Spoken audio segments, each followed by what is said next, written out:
greensandmachines.com. Hey folks, it's end of February. We're back in the vineyard. We're taking a look to see if bud break is happening for some of these vines. It looks like some of them, like this one, is close but not quite really. I don't think I'll get a good focus. Over here though, for example, we have bud break, as you can see right here. Leaves are starting to grow in right at the beginning of it. That's good.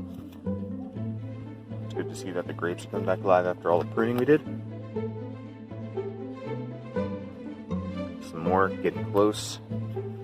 Alright, here's one right here. Something to ugly.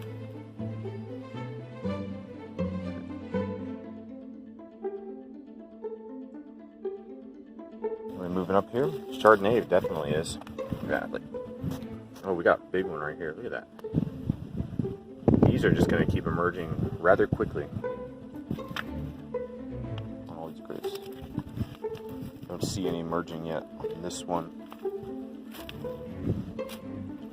Over here, Pinot Noir. Looks like it's got. I got one. So yeah, after winter, this is how it'll look. The buds will start to form. See the leaves come out and sprout. And if you're doing cuttings from your grapes the year before, that is exactly how they'll look too.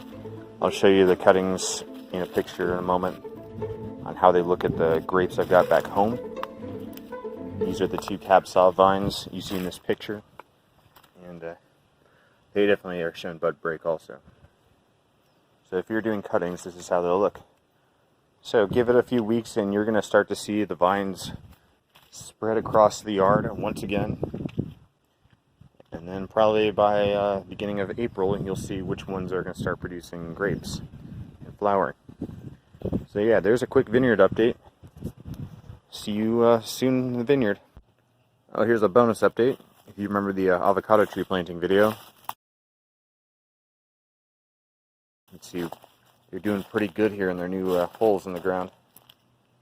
And this one here, despite looking all yellow and worn out, appears to be recovering. The leaves are a lot healthier. So we'll see if these avocado trees will start to produce actual fruit this year, next year, anytime, or if they'll need to be grafted. We'll see. But yeah, avocado tree transplanting, it's an absolute success.